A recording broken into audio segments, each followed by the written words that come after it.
Désolé pour toutes celles et tous ceux qui attendaient la suite, la quatrième partie de Ami, l'enfant des étoiles d'Enrique Barrios. Vous avez été malheureusement 58% de moins à aller voir cette dernière vidéo, pourtant exceptionnelle quant à son contenu. Mais comprenez que je dois garder le cap en maintenant mon audience au-dessus de la ligne de flottaison afin d'éviter le naufrage. Merci de comprendre que plus il y aura de vues, plus il y aura d'abonnés, plus le vent gonflera les voiles invisibles de mon vaisseau, eh ben, ça titillera les algorithmes de YouTube qui, à leur tour, référenceront, c'est-à-dire mettront en avant notre grand bazar de Gaïa. Merci en tout cas à tous ceux qui m'apportent déjà leur soutien.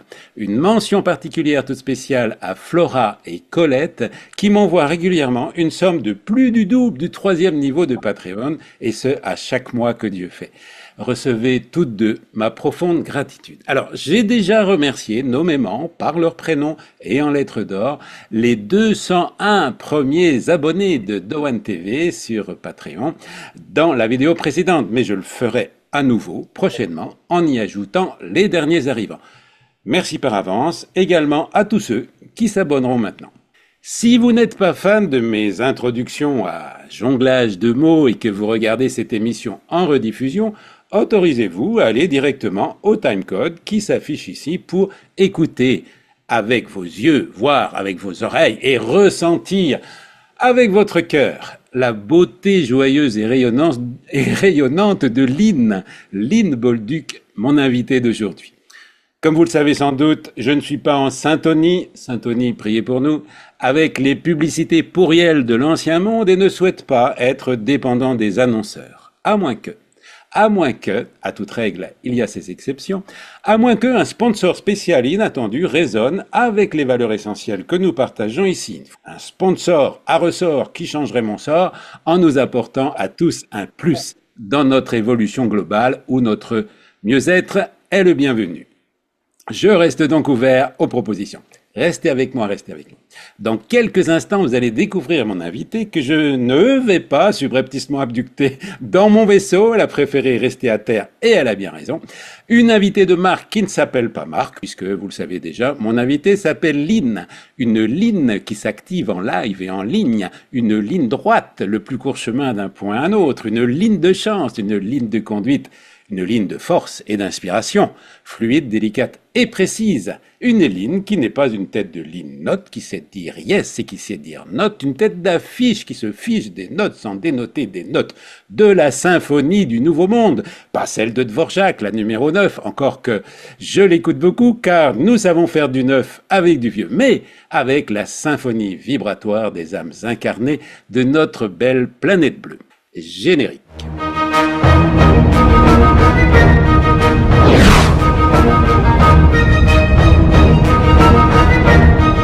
Alors, bonjour si c'est le jour, bonsoir si c'est le soir, hello à tous les starseeds et à tous les membres du personnel au sol.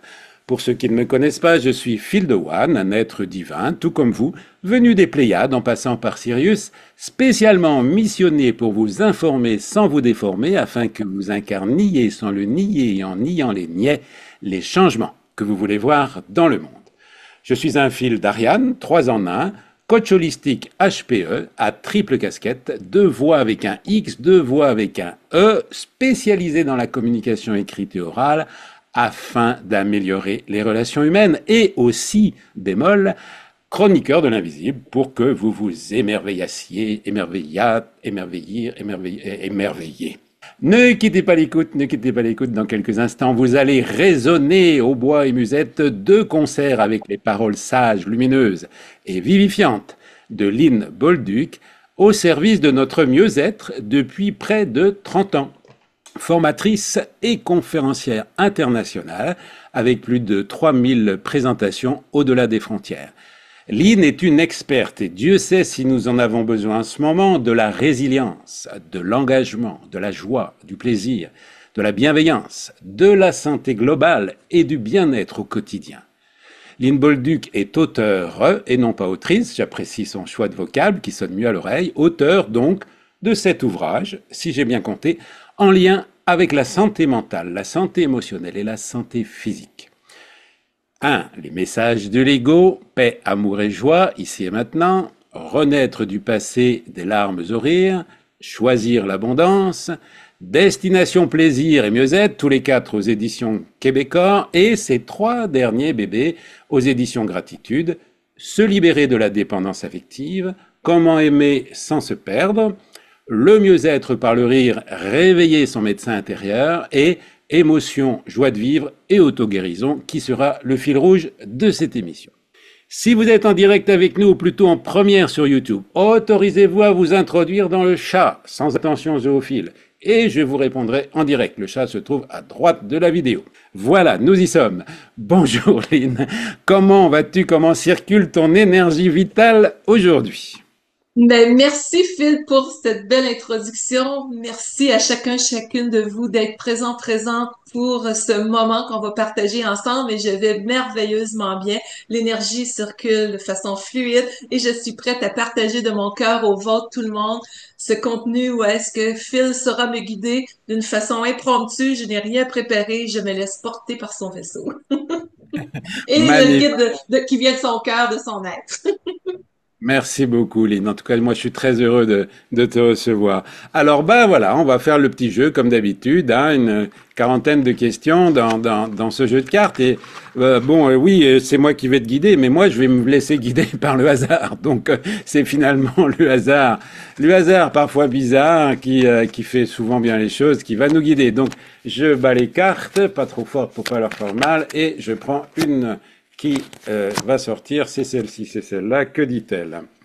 Ah oui, bon, une question assez générale, mais intéressante. Aux quatre plans de l'être, hein, le physique, l'émotionnel, le mental et le spirituel, tu en ajoutes un cinquième, celui de l'énergie. Alors, est-ce que tu peux mieux nous expliquer qu'est-ce que c'est que cette énergie finalement? Ben, merci, ça part bien. Oui, parce que on a un corps de matière, mais quand on regarde notre histoire, comment est-ce qu'on a été éduqué, on a appris à être au premier degré, à presque avoir peur de notre corps. Il arrive une petite problématique, wow, c'est comme, ah, on se sent petit derrière. Et pourtant, on est un être énergétique dans un corps physique et c'est ce pouvoir intérieur-là, qu'on l'appelle divin ou autre, de lumière, qui a préséance sur notre matière. Donc, pour moi, pour avoir vécu, c'était quoi, entre autres, dans mon histoire, d'avoir des douleurs physiques, des choses qui étaient inconfortables, qui sont réglées maintenant, mais l'approche traditionnelle me disait que je n'avais rien. Et c'est quand j'ai fait un virage plus holistique, plus au niveau de l'aspect naturel, de la compréhension de la relation corps-âme-esprit, comme on pourrait dire, que j'ai appris à toucher, à ressentir mon énergie. On peut le ressentir tout le monde ensemble. On va le faire en direct. Faites juste que Oui, prendre vos deux mains. Il y en a pour qui ça va être plus facile comme ça. Il y en a peut-être d'autres, ça va être une première fois. Si vous sentez que ça peut vous sécuriser, peut-être de se frotter les mains. Plusieurs n'en auront pas besoin. C'est un petit truc pour activer les sensors, comme on pourrait dire. Donc, imaginez vous former un ballon à partir de votre énergie. Ce ballon-là, vous le visualisez, mais c'est pas juste on visualise quelque chose qui est vide, là, non. On sent notre énergie. Mes enfants étaient tout petits. J'ai un garçon et une fille, mamie de 5 petits enfants aujourd'hui. Et quand ils étaient petits, ils faisaient ça, puis ils me disaient, maman, ça brûle. Vous pouvez étirer cette sphère d'énergie. Vous pouvez imaginer après ça que toute cette densité, elle est partout dans votre corps. Donc, cette énergie-là, c'est notre éther, c'est notre matière, peu importe les mots que vous mettrez, pas notre matière, c'est-à-dire, mais qui tient notre matière. Alors, on en a besoin de cette conscience de notre plan énergétique pour aider notre corps à être optimisé dans sa santé, pour aider notre être à vivre son incarnation aussi d'une façon globale et se sentir dans cette préséance positive par rapport à notre entièreté. Donc, c'est un petit peu ça d'une façon vulgarisée que je pourrais apporter. Cette énergie-là, certains vont la voir. Je l'ai déjà vue des fois où ça va arriver. Je la ressens facilement. Je vais la ressentir chez les gens et tout ça. Mais on a une énergie de source auquel on doit se rattacher d'une façon consciente. oui, ben c'est bien que tu c'est très pratique ce que tu dis et d'avoir fait cette petit exercice. Moi, je ressens, hein, voilà, terriblement, voilà, cette énergie, c'est voilà comme ça. Mais par exemple, si quelqu'un ne la ressent pas, qu'est-ce que tu donnerais comme conseil? Si quelqu'un fait comme ça, puis pouf, ça passe à côté, il ressent pas. Qu'est-ce que tu donnerais comme conseil? Ouais, ben, il y a quelque chose, deux, trois choses que je vois. D'abord, c'est la pratique. Parce qu'il y en a des gens que moi, j'ai le côté très sensitif. Je suis venue au monde un peu avec cette facilité à percevoir les choses. Et quand on était plus petit, on se faisait dire, hey, es-tu médium? Arrête-moi ça. On met le couvert dessus. C'est même pas une question d'être médium ou pas. C'est cette présence à notre réalité, à vouloir être à l'écoute de notre corps, nous rend dans une plus grande sensibilité pour ressentir les choses là. Sauf que si on est, puis moi ça avait été coupé là, ça faisait peur autour de moi, puis je me qualifiais pas de médium, pas du tout. Je percevais des choses un petit peu à l'avance, tout ça. Mais si c'est pas naturel pour vous, c'est la pratique première des choses et d'être dans la spontanéité d'un enfant. C'est pas, faut que je le sente, là. Ça fonctionnera pas. On joue, on joue. Tu sais, quand on parle d'énergie, d'auto-guérison, ça n'a rien à voir avec, comment je dirais, des choses ésotériques. C'est le processus naturel du corps quand on dit ce mot-là. On se fait une coupure, le corps se répare. Donc, notre énergie, si on sait l'utiliser, l'amplifier, la faire circuler, être en contact avec cette vie-là, on optimise ça. Donc, si quelqu'un ne ressent pas, pratiquer en ayant cette attitude-là, en étant plus au neutre, on sait que pour activer ce potentiel-là aussi régénérateur, plus qu'on est dans un état de paix méditatif ou neutre ou de joie, je me suis beaucoup spécialisée au niveau de la joie, du rire. C'est pas le rire forcé. Oui, j'ai rien contre ça, au contraire, il y en a que ça peut être très, très utile, mais il y a une différence entre le plaisir et la joie, et je vais aller fermer la boucle avec ta question. Il y a une différence entre le plaisir et la joie. Le plaisir, c'est temporaire. Ça peut être d'être entre amis, d'être ensemble aujourd'hui, prendre un bon repas. La joie, c'est un état qu'on se crée. Donc, plus qu'on va à l'intérieur de soi, avec du calme, avec de la joie, qu'on laisse le mental un peu plus de côté et les stéréotypes sociaux, familiaux, qu'on est déloyal à ces vieux modèles-là pour en arriver à créer notre voix, et laisser porter notre voix, comme si tu l'as si bien dit en ayant intro, VOIX et VOIA, là, eh bien, on en arrive à se reconnecter à cette présence à soi. Donc, jouer, pratiquer, s'amuser, c'est tellement important et ça l'amène à refaire le contact avec soi, à mieux Oui, ressentir.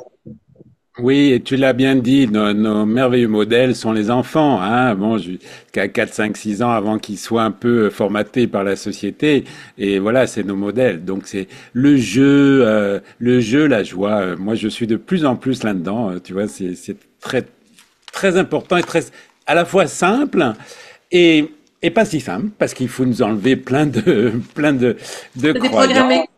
de programme, etc. Allez, on prend une autre carte. Qu'est-ce que va nous dire celle-là? Pouf, j'en ai deux, en voici une. Alors, alors là, on rentre plus dans les maladies. La question, c'est comment développer son écoute des signaux précurseurs des maladies? On n'est aucunement là pour remplacer les médecins ou autres, mais on n'est pas stupide par rapport, comme on dit au Québec, on n'est pas nono par rapport à la relation avec nous-mêmes et notre pouvoir sur notre matière. Alors, si quelqu'un arrive chez le médecin et dit, Docteur, guéris-moi, le médecin a beau faire les meilleures choses, mais il a un pouvoir personnel. Et moi, j'ai toujours été celle qui a valorisé la prévention beaucoup, mais c'est possible qu'il y ait des gens qui nous écoutent, puis il y a déjà quelque chose qui est enclenché. Mon rôle n'est pas d'interférer à ce niveau-là, mais d'amener l'autoresponsabilisation sur qu'est-ce qui se passe en dedans de soi. Par exemple, quelque chose se serait déclenché. Qu'est-ce qui s'est passé émotionnellement? C'est des questions qu'on peut se poser. Je me suis posée dans ma vie. J'ai pas eu de graves maladies, Dieu merci, mais j'ai vécu 15 ans avec des crises d'anxiété, des douleurs physiques que les médecins me disaient j'avais rien. Je pleurais ma vie tout le temps. J'avais enfoui, enfoui, enfoui tellement d'émotions, tellement de non-dits, des abus que j'avais vécu à l'école, à l'époque. Et tout ça, je n'avais pas parlé. Donc, pour aller à la rencontre de soi, qu'est-ce qui demande à être entendu? Qu'est-ce qui demande à être nommé? Je me suis retrouvée à l'aube de la trentaine avec le corps plein d'éruptions, les crises de panique et d'angoisse qui étaient quotidiennes. Le médecin me l'avait dit, quand je me suis autorisée à aller à la rencontre de moi-même, c'était par la force des choses. Parce que j'ai vécu ces 15 années-là avec le côté très introverti, puis j'avais mal à l'âme, mal dans mon corps, ça ne fonctionnait plus, j'avais eu mes enfants, tout n'est pas noir dans tout ça, mais les non-dits, ces signaux-là que je n'entendais pas. Le corps est un sage messager d'amour pour nous faire entendre ce qui est discordant. Il peut y avoir bien des raisons à une maladie. On n'est pas là pour discuter de tout ça fondamentalement, mais de voir dans notre propre existence qu'est-ce qui demande à être entendu. À quoi j'ai besoin d'être déloyale pour me créer un nouveau modèle libérateur? En quoi je peux mettre de la lumière sur mes déséquilibres en me faisant aider?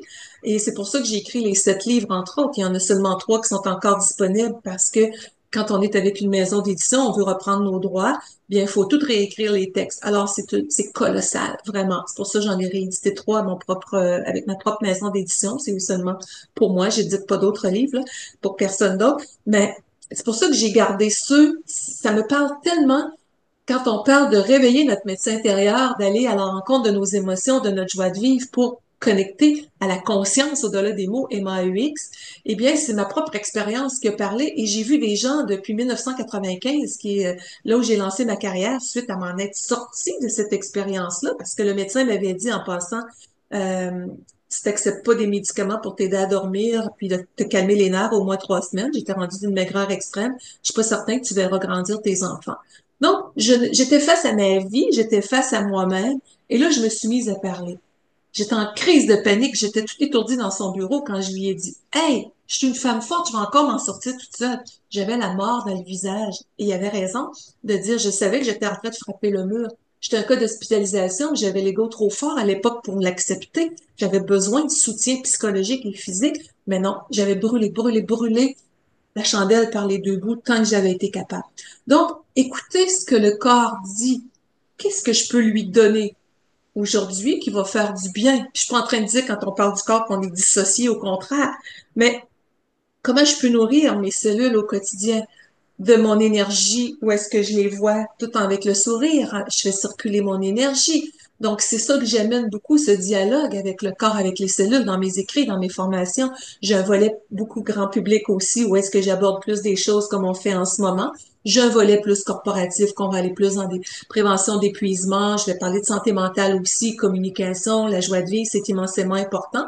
Mais il y a un volet un petit peu plus spécialisé que je vais aller, comme on fait aujourd'hui, quand je suis avec le grand public comme tel. Donc, être à la rencontre de soi, écouter les signaux, c'est qu'est-ce que je peux apprendre de mon histoire, être dans l'ouverture et l'accueil par rapport à cette période de vie et aller chercher l'aide que ça prend. Et le corps, bien tant qu'on n'entend pas ces messages-là sans culpabilité, frappe à la porte de l'être pour dire, j'ai besoin de toi. Alors, c'est l'amour, la douceur, la bienveillance qui nous est suggérée par notre être profond. Et quand on l'écoute, bien, ça nous donne des chances d'activer le potentiel régénérateur.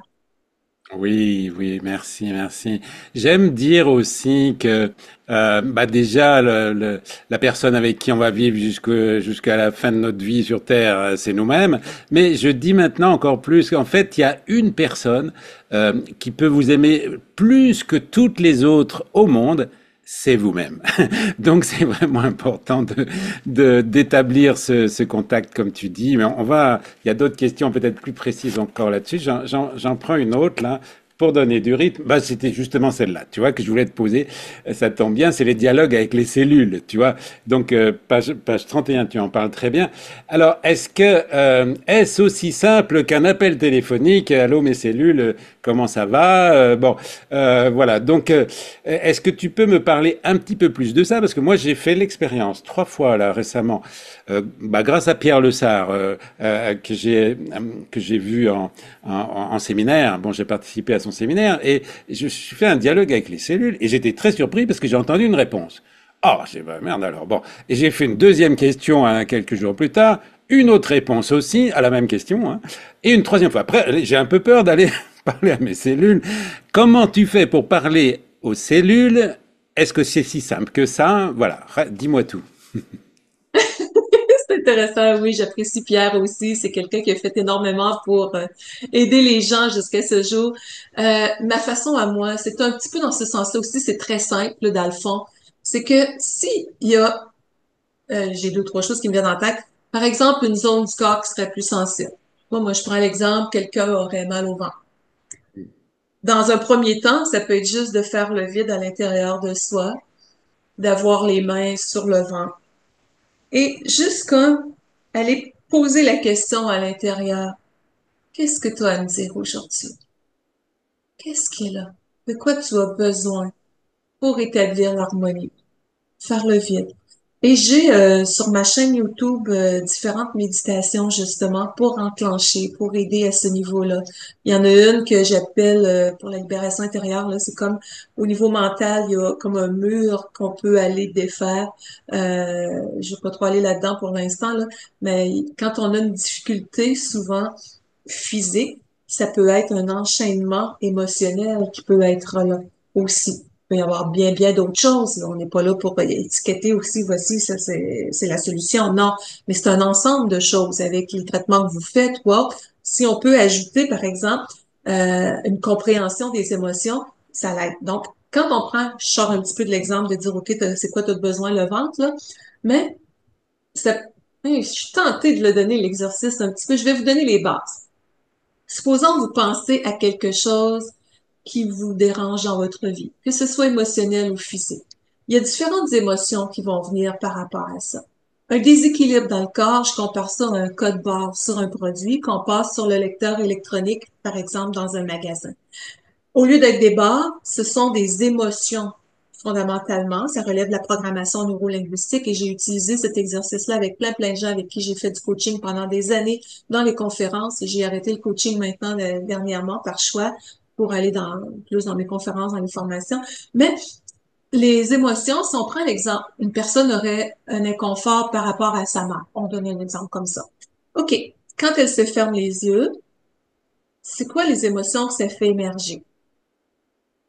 OK, c'est quoi l'émotion la plus forte qui émerge? Ça pourrait être la colère, par exemple. OK, elle est ressentie où, cette colère-là? Juste pour conscientiser dans l'instant. OK, quand je suis au cœur de cette colère-là, quelle autre émotion ça me fait ressentir? Personne pourrait dire il y a de la tristesse.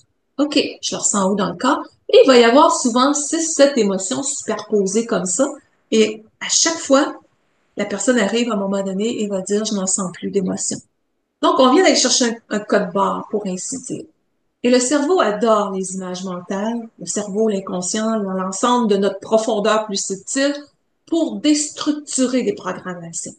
Donc, de là, eh bien, si vous faites méditation lumboldique, là, comme je vous dis sur ma chaîne YouTube, vous allez la trouver, vous allez imaginer, par exemple, un mur en avant de vous qui représente cette structure-là.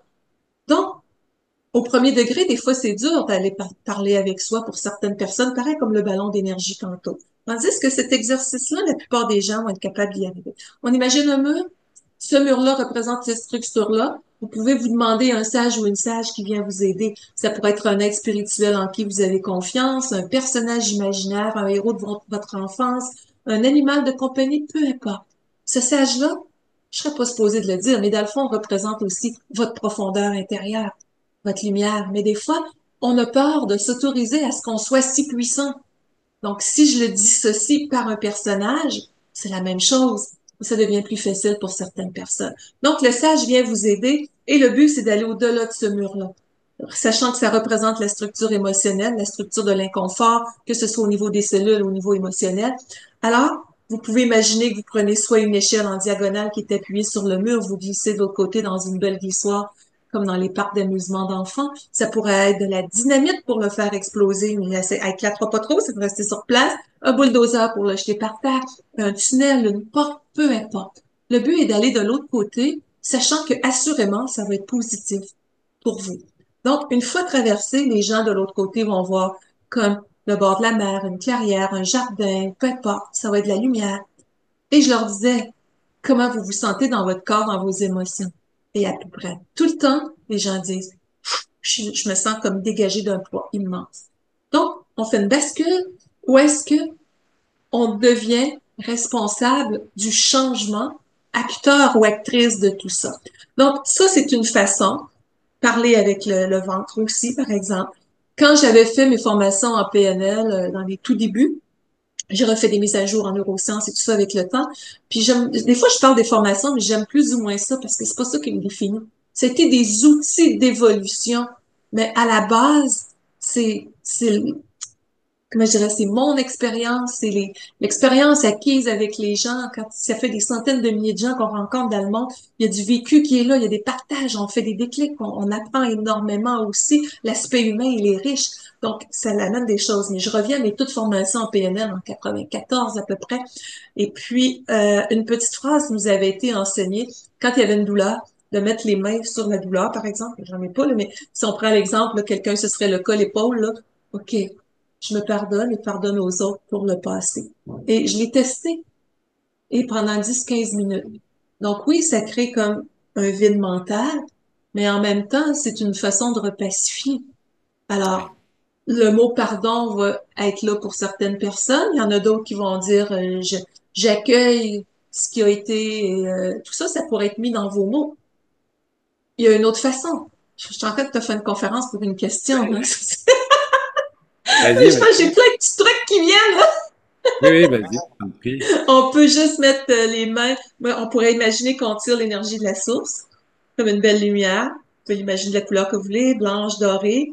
Elle descend par les mains. Vous mettez les mains, on revient au ventre, par exemple. Vous mettez les mains à l'endroit qui est douloureux, ou ça pourrait être tout simplement en visualisation que ça s'en va partout dans le corps, et que cette énergie transformatrice réillumine, réinitialise à l'état d'origine les choses. Ça pourrait être demandé à vos glandes à l'intérieur de réactiver des cellules souches partout dans le corps, de remettre l'harmonie.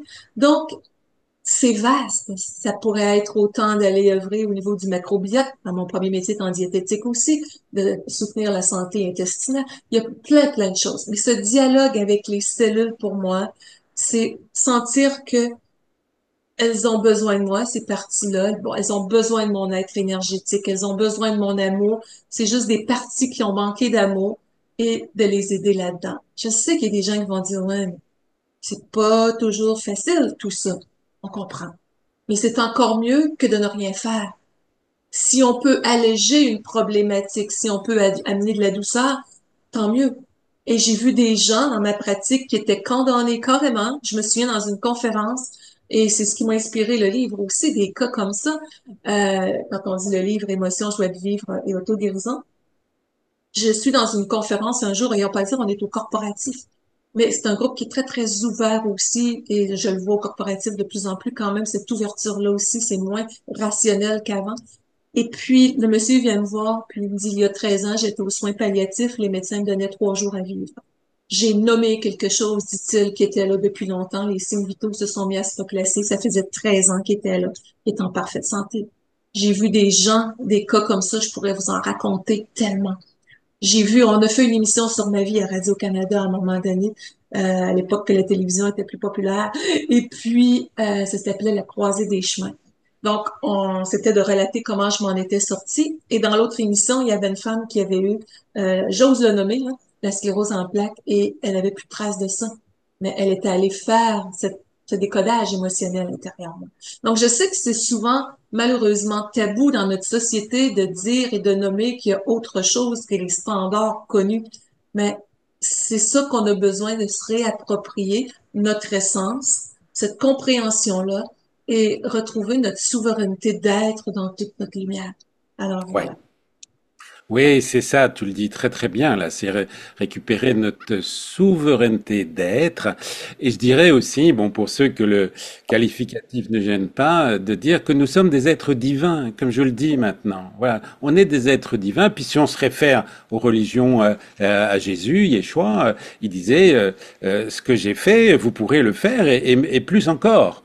Donc c'est peut-être aussi ça, d'avoir tout ce poids de pécheur, d'on est des gna, bon, de courber la tête et tout, alors qu'on a un pouvoir, mais absolument incroyable si on le décide, et c'est bien que nous le rappelles. Allez, encore une Ben, je veux petite. juste Oui, faire une petite vas-y. Oui. parenthèse quand on parle, merci Philippe de nommer Phil, quand on parle de spiritualité, si j'avais pas eu la spiritualité, je ne serais plus là, je pense pas. Dans les années tellement difficiles à l'adolescence, là, je pense que j'ai presque jamais partagé cet exemple-là, mais ma mère avait de l'époque de sa petite école une boîte souvenir. Puis elle avait une petite neuvaine à Marie ou quelque chose comme ça. Et là, je pensais mourir un été. Et puis j'avais sorti ça, puis pendant 9 jours, Je le dis, ça vient me toucher. Ça m'avait reconnecté à un sens à ma vie. Et de là, je me suis dit, si j'avais eu des idées quasiment noires à l'époque, tellement c'était dur ce que je vivais à l'école, puis j'en parlais pas à mes parents. Parce que quand on parle du dialogue avec les cellules, avec soi, j'en parlais pas de ce que je vivais. Donc, je m'aidais pas. C'est pour ça que pour moi, aujourd'hui, d'être authentique, fluide, naturel, arrêter de se mentir à soi, c'est la source de la liberté puis de la puissance intérieure. Puis ça a toujours resté là, ça, cette connexion divine, cette connexion de source, euh, ça fait partie de ma vie. Tu sais, une façon d'aller aussi, je me permets d'aller dans ça. Une fois, je me suis beaucoup servie, puis j'ai partagé à des gens, ordre divin, merci de te manifester dans mon corps et dans ma vie ici maintenant. Tu sais, où la situation est divinement résolue et dépassée. Donc, tout l'aspect métaphysique, au-delà du physique, c'est quelque chose qui est un mode de vie pour moi. Et puis, on n'arrête jamais d'apprendre, d'évoluer dans tout ça. Mais j'ai tellement lu, je suis passionnée par ça. Donc, merci de m'offrir la chance de pouvoir en parler. Merci Lynn pour ce partage et cette émotion et ce waouh, c'est beau, ouais ouais. Parce que on met voilà, faut se méfier des mots aussi, hein, la spiritualité, les religions. Non non, Ça allons n'a rien à chercher voir. ce qui nous fait du bien et puis c'est tout. Allez, une Tout autre à petite fait. carte. Alors, ah bah tiens, comment, puisque je me nomme, maintenant j'ose me nommer HPE, donc haut potentiel émotionnel, donc comment travailles-tu avec les HPE, haut potentiel émotionnel? Sont-ils trop émotifs? Bien, je suis moi-même une personne, j'aime pas les étiquettes, mais euh, on qualifie d'hypersensible. Tu sais, j'ai ça depuis que je suis toute petite aussi. J'entendais des choses, je chantais des choses je me souviens, il y avait eu un incendie dans la maison chez nous, puis je chantais le feu avant. Je disais à mes parents, ça sent le feu, ça sent le feu. Ils sentaient pas. Donc, mais là, on est ailleurs que l'émotionnel. Mais cette sensibilité-là, oui, elle peut être globale aussi pour des gens qui peuvent être dans ça.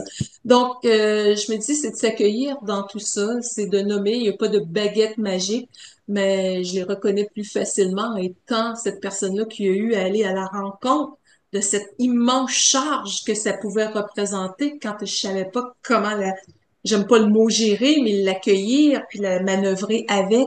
Alors, s'autoriser à pouvoir réaliser que on est comme ça, on est comme ça, puis nommer, écrire, ventiler, des choses comme ça peut aider énormément aussi. Oui, nommer, comme tu dis, nommer, dire les mots. Nommer, Ouais, ouais. Nommer, écrire nommer. aussi. Voilà, moi j'utilise beaucoup l'écriture, c'est ma première passion. En fait, ça permet de prendre de la distance aussi par rapport à nos mots, hein. On pose nos mots sur le papier et on prend de la distance et ça nous oblige à clarifier aussi. Hein. Oui, parce que sinon, si on ne sort pas de nous, puis j'adore la manière que tu dis, tu es vraiment un spécialiste dans tout ça aussi, bien, c'est comme si ça reste tout pris en dedans. On fait quoi? On déverse nos poubelles sur les autres de par cet inconfort. Moi, j'ai eu une crise d'adolescence épouvantable. Je plains mes parents. Puis c'était pas entendu, je leur disais pas ce que je vivais, je voulais pas leur déplaire, je voulais pas leur faire de peine, mais c'était tellement pire. J'allais pas chercher d'aide à l'école non plus.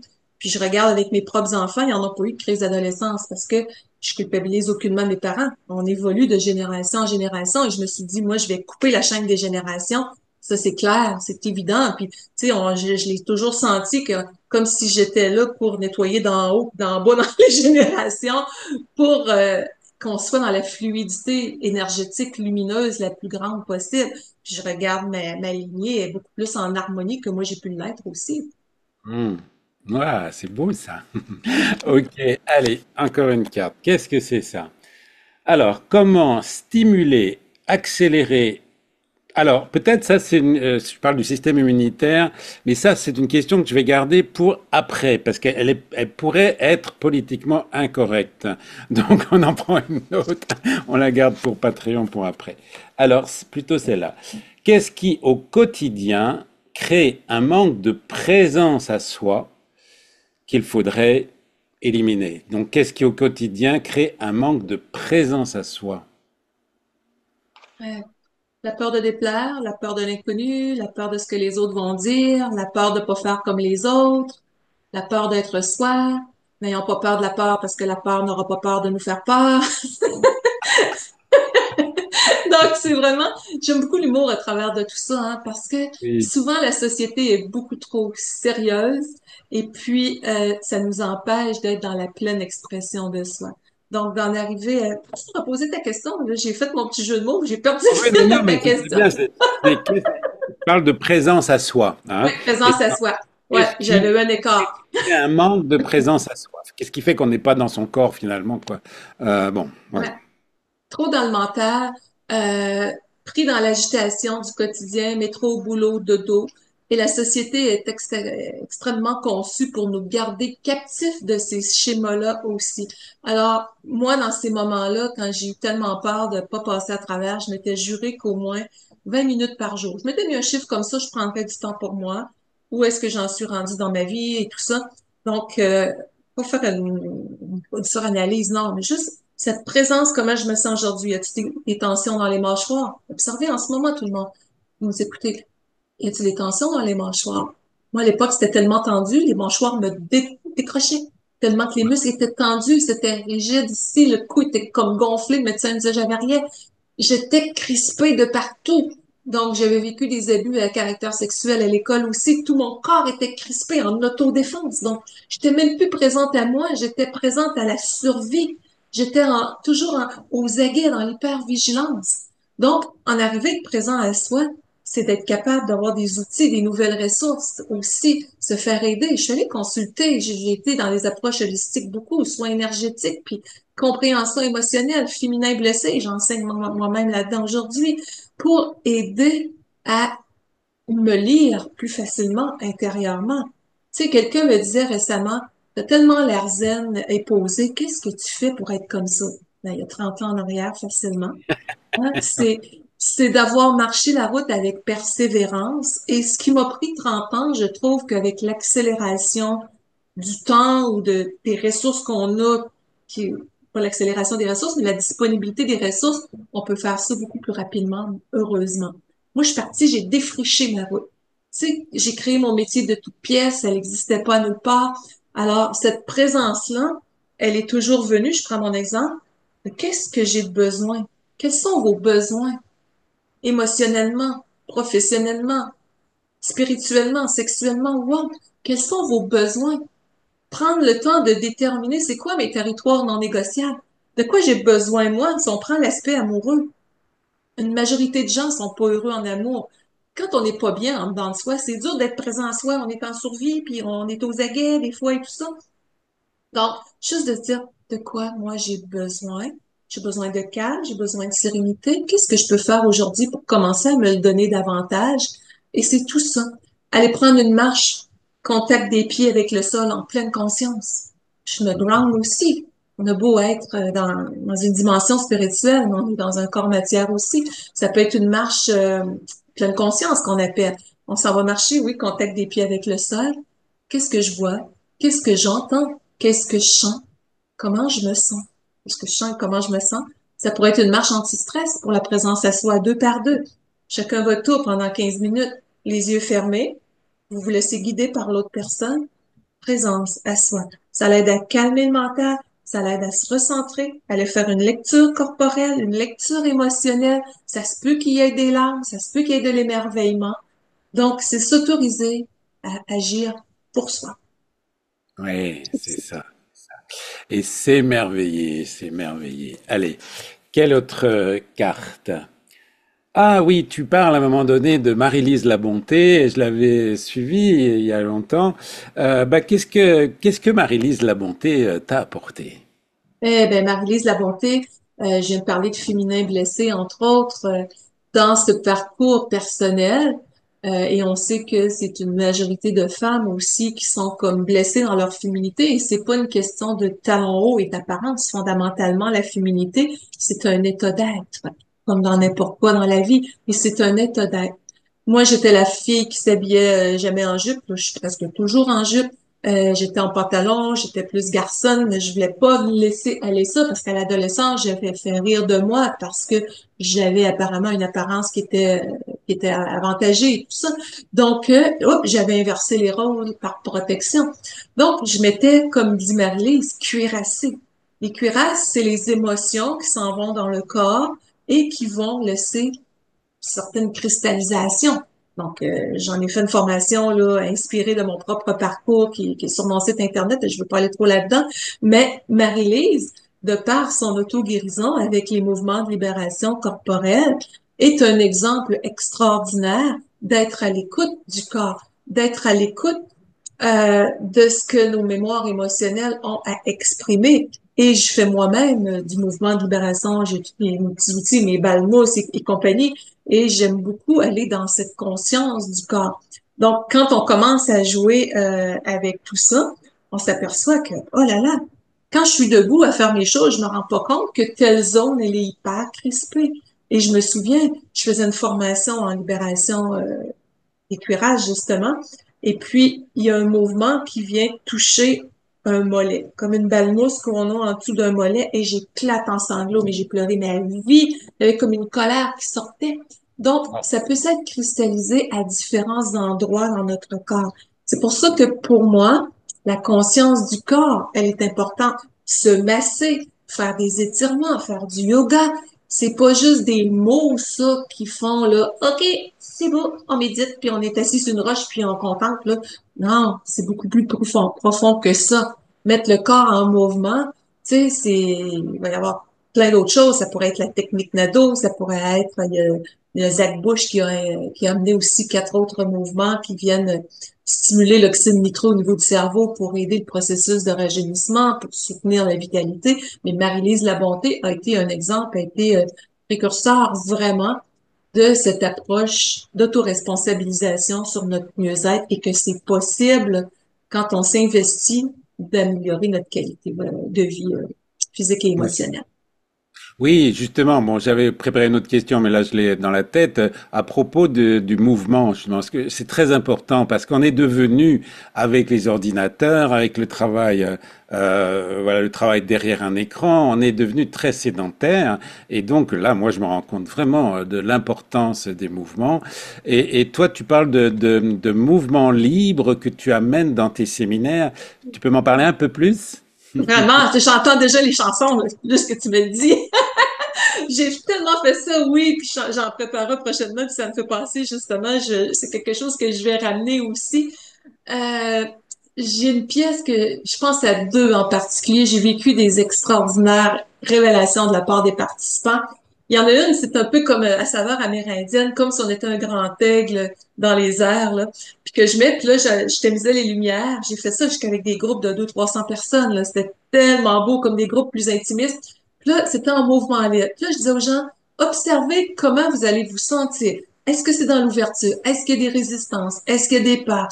Sans jugement. Est-ce que c'est de la joie? Observer. Et les gens jouaient bien le jeu. Il y en a qui s'étaient rigides. Ça bougeait pas. Je dis, c'est parfait. Vous le réalisez. Ça vous le fait juste apprivoiser.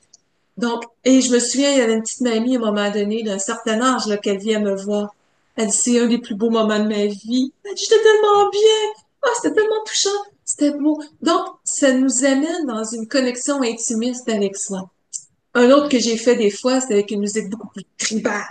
Vraiment. Puis avec des dedans, là. Tout le monde, là, je tamisais les lumières, puis tout le monde, là, c'était comme la fête là, autour du feu, là, on sautillait partout, puis dans le mouvement libre aussi. C'est une base volontaire toujours, mais j'ai même pas souvenir, peut-être une personne sur des centaines et des centaines qui l'a pas fait. Les gens jouaient le jeu, parce que je faisais pas ça le matin là, du premier jour nécessairement. Des fois, je peux faire des fois une journée complète, des fois ça peut être sur 2 jours, j'en ai même fait jusqu'à du 5 jours dans d'autres contextes, mais je fais pas ça à la première minute, là. On prépare, on réchauffe la terre. C'est un petit peu ça aussi, tu sais, quand on parle de féminin blessé versus Marie-Lise La Bonté, je fais une petite parenthèse plus spécifiquement pour les femmes, mais qui va parler aux hommes. Tu sais, la femme, c'est beaucoup moulée à l'approche plus sexuelle de l'homme, mais elle a besoin, elle est la terre qui reçoit, elle a besoin d'être réchauffée, elle a besoin d'être préparée, d'être dans l'ouverture, mais elle s'est souvent moulée à un processus plus rapide ou autre. Et c'est à la femme d'amener cet enseignement-là pour amener l'homme dans une dimension plus spirituelle et à l'homme d'aider la femme à se reconnecter à sa dimension plus charnelle aussi. Donc, dans cette unité, dans cette compréhension-là, on crée une synergie beaucoup plus intense qui va connecter l'être comme tel. Mais c'est ça. Dans les exercices que j'amène, oui. Ça en était deux exemples. Puis un troisième, des fois, on sent qu'il y a une colère, on sent qu'on n'est pas bien. Juste la secouer.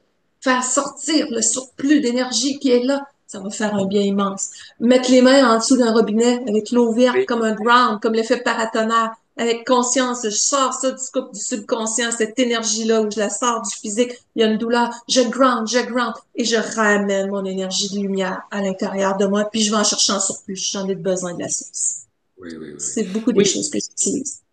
oui, oui, oui, c'est des choses simples finalement, mais il faut juste l'amener dans notre quotidien. Et puis je dirais aussi, mais amusez-vous tout seul, toute seule, mettez des musiques et puis voilà, Danser, célébrer la vie. dansez, célébrez la vie et puis bougez. Voilà, merveilleux. Allez, une autre question, qu'est-ce que ça va être celle-là? Qu'est-ce que c'est ça? Peux-tu développer le parallèle? Ah oui, ça c'était amusant. Le parallèle que tu fais entre la conduite automobile et la conduite de sa vie. Oui, vraiment. Imaginez-vous, vous êtes au volant de votre voiture. Première des choses, on vous en donne juste une pour toute votre vie. Fait que là, on y fait attention. Mais là, on n'a pas trop eu les bons cours de conduite. Et là, vous êtes au volant de la voiture. Ben, je dis, vous feriez pas ça, vous autres, là. Mais on s'imagine que. Et vous êtes au volant, vous en allez. Mais là, il y a des trous, il y a des courbes. Et là, vous êtes à 140 km/h, puis on n'arrête pas. On y va, il y a des trous. Il y a une courbe. Il y a des trous. On continue, on continue. Il va se passer quoi au bout de 200 km, peut-être, la voiture tout cassée. Nous sommes notre véhicule. On a des voyants lumineux qui sont là sur notre route, puis combien de fois on les a pas écoutés? Hein? Un mauvais investissement, on avait l'intuition, ça disait ne va pas là, on est allé pareil. Une relation, ça disait va pas là, on est allé pareil, comme il y a eu des très belles fois aussi. Mais c'est comme si vous seriez au volant d'un avion, pilote d'avion, vous voyez des signaux dans le tableau de bord aussi, un autre type de véhicule, là. Puis, là, ça dit risque de dépressurisation, fuite de kérosène dans l'aile droite. On décolle quand même. Il va se passer quoi?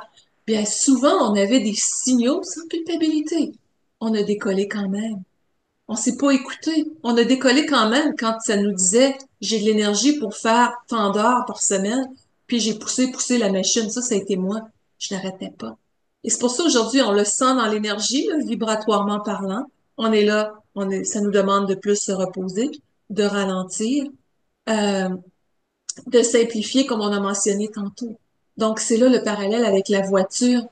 On n'est plus là pour se défoncer, comme on dirait au Québec. On est là pour s'accueillir avec douceur, d'en prendre soin de ce véhicule-là, comme on prendrait soin de notre véhicule parce que ce serait le seul qu'on aurait pour toute notre trajectoire terrestre. Hmm.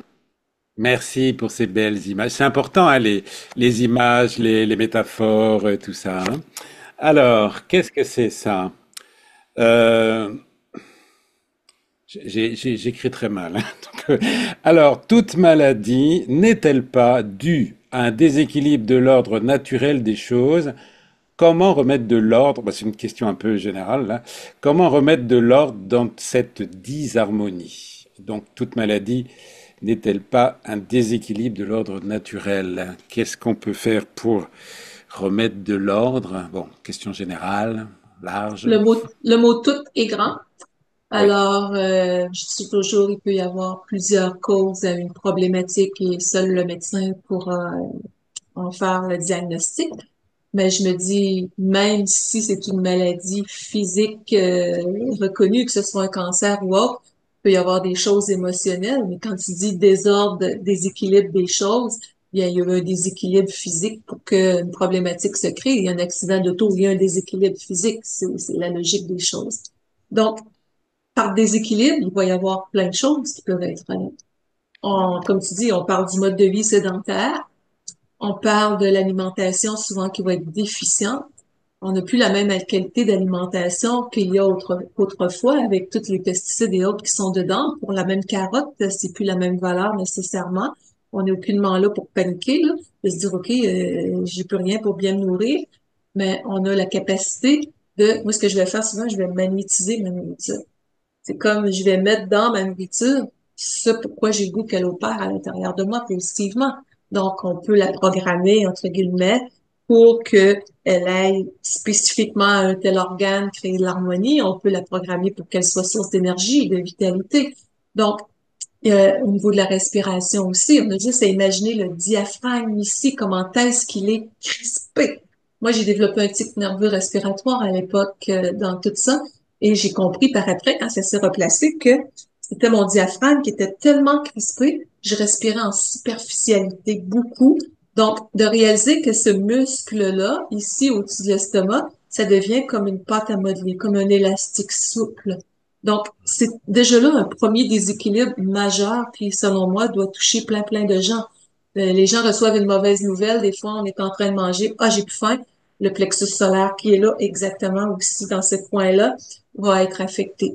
Donc, c'est là, on parlait au début de faire circuler notre énergie. On peut aller plus loin, mais si on y va de façon simple, là, imaginez des pieds à la tête, on fait circuler notre énergie, elle ressort par le dessus de la tête comme une belle fontaine de lumière, tout en douceur, 8-10 minutes par jour.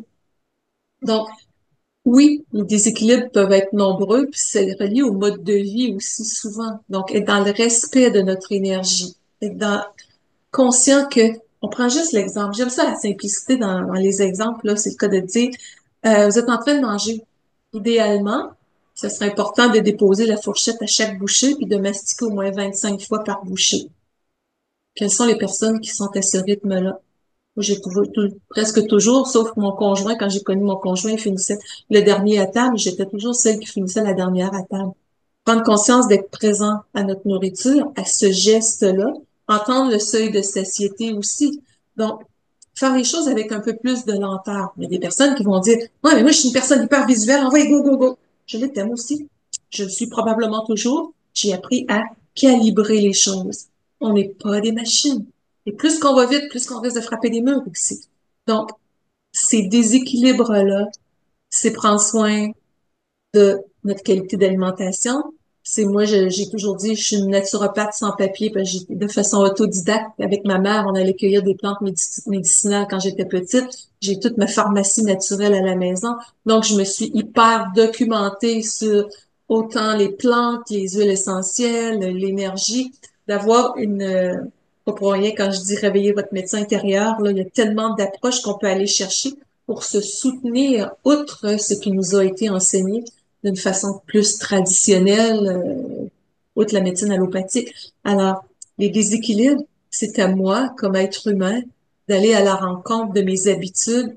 Il y en a qui disent, j'aime ça manger du sucré. Ouais, mais le sucré, il répond à quel besoin? Oui, c'est une drogue, socialement, qui est là. OK? Mais il vient combler un besoin de douceur. Il vient donner comme, OK, le corps, t'as faim, tais-toi, ah ouais, regarde, je m'occuperai de toi plus tard. Comme la caféine, wow, j'ai rien contre les gens qui vont en consommer. Pas ça du tout. Mais consciemment, ce que je mets là va devenir mon énergie. On dit la bonne vieille règle du 80-20. C'est la même chose au niveau des pensées, au niveau du schéma émotionnel. De quoi je me nourris au quotidien? Est-ce que je me nourris de propos qui viennent faire du bien à mon énergie ou encore je consomme des choses à caractère plus toxique? C'est tout ça. C'est vaste. Tu as parlé de la règle des 80-20. Est-ce que tu peux expliquer, parce que tout le monde ne sait pas ce que c'est cette règle? 80% par exemple d'alimentation qui va être saine, puis 20% vous avez le goût de manger du sucré, puis de faire la fête un peu plus, puis de manger plus gras. Puis là, j'ai jamais fait, j'aime pas le terme là, mais une religion de ça, là. Ça devient un mode de vie quand on choisit de manger en conscience pour la vitalité de notre corps. Et observer, souvent, on va déraper dans la qualité de notre nourriture si on vit plus de stress ou d'insécurité.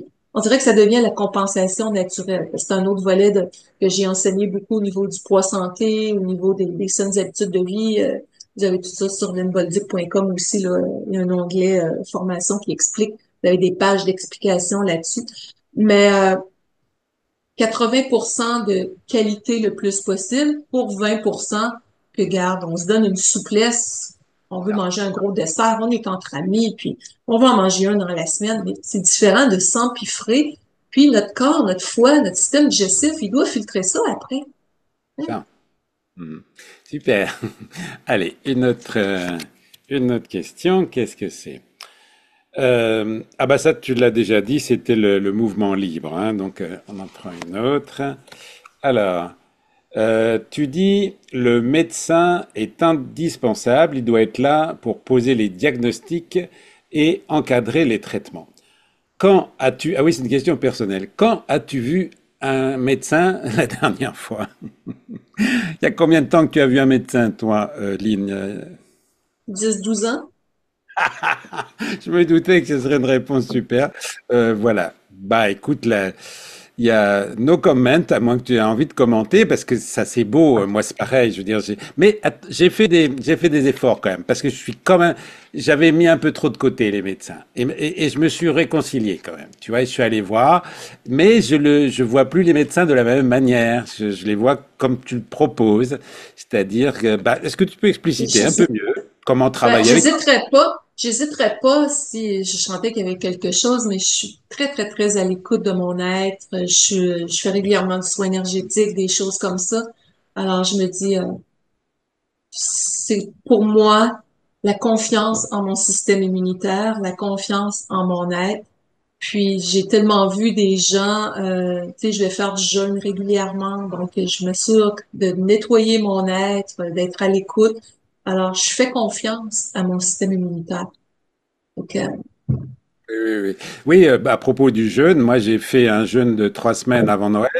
Et je recommence. Je trouve ça, mais je fais un jeûne hydrique, moi, tu vois, hydrique et avec pas seulement de l'eau, des jus, des tisanes, des jus de légumes, donc il n'y a pas de frustration parce que voilà, je me fais des mélanges de jus, de carottes, de raisins, de toutes sortes de gingembre, j'adore, bref. Donc voilà, je m'amuse beaucoup avec ça. Et comme tu dis aussi, c'est toujours un jeu. Voilà, en fait, on est sur cette planète, je dirais, pour être heureux et jouer. Moi, je retrouve le goût du jeu que j'avais peut-être pas été enfant, tu vois. J'ai jamais été aussi joueur, d'expérimenter et tout. Donc, c'était un petit mot sur le jeûne. Alors, une autre oui, tout à fait. Je fais du jeûne intermittent régulièrement, puis souvent, je vais faire quelques jours consécutifs à l'eau aussi, ou je vais faire jeûne intermittent avec salade, protéines, là, supposons, puis nettoyer vraiment. Là. C'est pas surcharger le système digestif. Donc, notre ça, degré d'énergie est beaucoup notre indicateur aussi. Puis, c'est une passion. À propos du sucre qu'on a besoin, comme tu disais de temps en temps, enfin c'est souvent pour compenser quelque chose, hein, puisque le sucre est beaucoup lié dans notre enfance à l'amour. Hein, bah, t'es gentil, je te donne un bonbon, je te donne du sucré, etc. Mais est-ce que dans les sucres, je te dis ça parce que j'ai entendu Amélie Paul dire ça, que le sirop d'érable finalement était moins mauvais que d'autres sucres. Qu'est-ce que tu penses? On est producteur acéricole chez nous. Je vais vous montrer nos voisins, justement. Ah, ben C'est voilà. l'érablière. Oui, on prend du sirop d'érable surtout. Monsieur, là, je suis vraiment direct. Ah, Puis, ben, je t'en quand prie. on parle de simplicité, lui, c'est s'autoriser à ce que ce soit simple, même là. Donc, oui, le sirop d'érable, en tout cas, c'est ce qu'on privilégie chez nous le plus possible aussi. Des quantités raisonnables, mais on a la chance de pouvoir le produire nous-mêmes. Donc, Ouais, ça me c'est ça. rejoint, puis c'était comme ça avant aussi. Oui, oui, oui, c'est ça. En tout cas, de toute façon, éviter les sucres raffinés blancs, hein, j'imagine, tout Tout ce à qui est. fait. C'est D'ailleurs, tout ce qui est- acidifiant, puis c'est dur sur le système digestif. Ça booste ça veut pas dire que la personne sera diabétique, mais tous les problèmes de poids, c'est souvent l'insuline qui va être en jeu aussi. Donc, on mélange tout ça avec le cortisol par rapport au stress qui déborde dans la société. Ça fait un combo de lourdeur pour le corps, à peu près. Alors, je regarde mon chronomètre et on est à 59 minutes, donc il est temps de passer maintenant sur Patreon. Donc, je vais dire au revoir, on va dire au revoir à ceux de YouTube qui vont vaquer à leurs occupations et on va retrouver sur Patreon encore pour bien, je pense, 20-30 minutes de bonus en plus hein, pour ceux qui voudront bien investir le prix d'un café gourmand par mois, si vous voulez bien. Donc je vous dis bye bye et puis à bientôt. Merci, merci Lynn. On se retrouve de l'autre côté. Bye bye. Bye bye.